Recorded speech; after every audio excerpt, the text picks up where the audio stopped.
previewing Assassin's Creed Valhalla back in June, Ubisoft gave me another opportunity to go hands-on for 6 hours ahead of its release. This demo focused on the territory of Ledecestre, try saying that 5 times fast, as I worked to help depose the sitting king Burgred for a man named Ceolwulf, who was more willing to act as a puppet king and support Eivor's clan. I also got to see our settlement for the first time, what Ubisoft considers to be a central pillar of the experience in Valhalla. While I walked away optimistic from the last demo I viewed, I can't say the same for this one. Granted, what I played was a work-in-progress build, one which I have no idea is how old, but you'd think this close to the finish line they'd give press a build that was more polished and complete.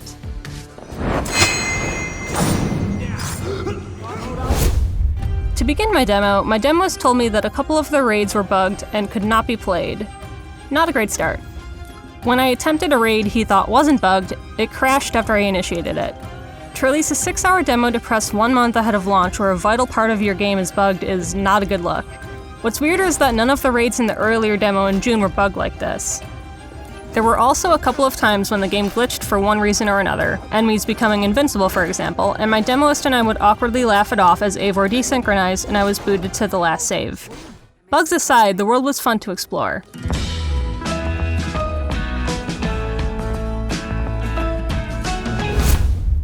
My demo began with Eivor's power level slightly over 20, a culmination of the gear and skills I had equipped. At the settlement where my demo began, I was asked to view the Alliance map after being left in charge. This Alliance map appears to be something that players will continually go back to. As you forge new alliances across England, other territories will start to open up. As I said previously, this demo focused on forging an alliance with Ledecestre, but in order to do so, I had to depose the sitting king. Sigurd, Eivor's brother, had traveled to Ledecestre to meet with Ubba and Ivar Ragnarsson, 2 fellow Vikings who were already in the midst of exiling the current king of Mercia. Figuring out where King Burgred was holding up, I led an assault on Tomworth Fortress that played out much like the raids that we've previously seen.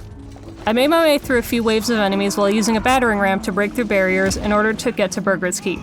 Having apparently escaped by the time I got there, this kicked off the next part of my quest. With 2 possible locations as to where Burgred is hiding out, I headed to the town of Ledecestre first. Finding no luck there, I then met up with Sigurd at Templeborough Fort. Though Burgred isn't there, his wife is.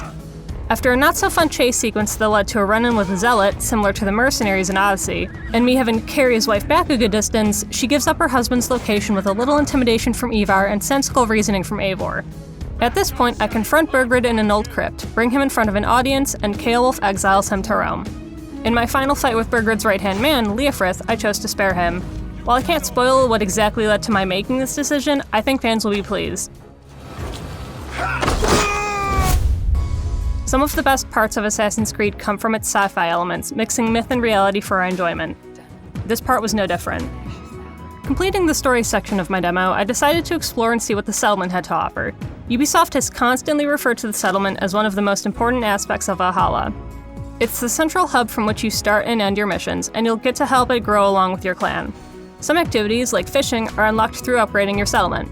Without knowing this at first, I spent some of my materials to unlock upgrades for the local cartographer, which meant I couldn't upgrade the fishing tent at the time. I just ended up fishing, quote-unquote, with my bow and arrow. Maybe unconventional, but no less effective. As you build your settlement like this, more people will come to live there.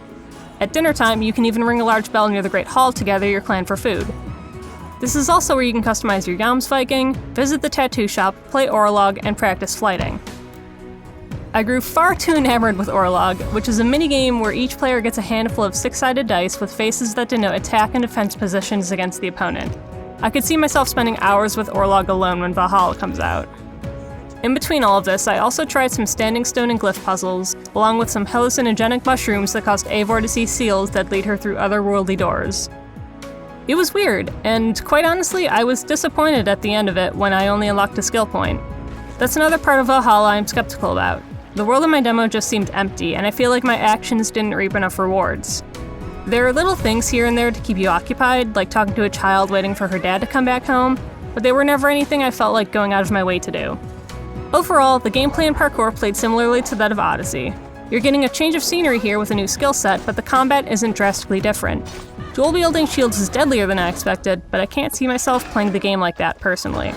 What's even more fun is killing an enemy and triggering a slow-motion sequence where they get decapitated. In that regard, Valhalla shines.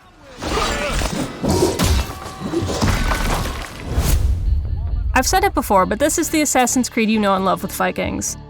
I didn't see anything too surprising, and it generally felt like a natural continuation from what we've seen in Origins and Odyssey. That's not a bad thing, those are really good games, but don't go into this expecting a giant leap like we had from Syndicate to Origins. Assassin's Creed Valhalla is set to release on November 10th, 2020 alongside the Xbox Series X and Xbox Series S.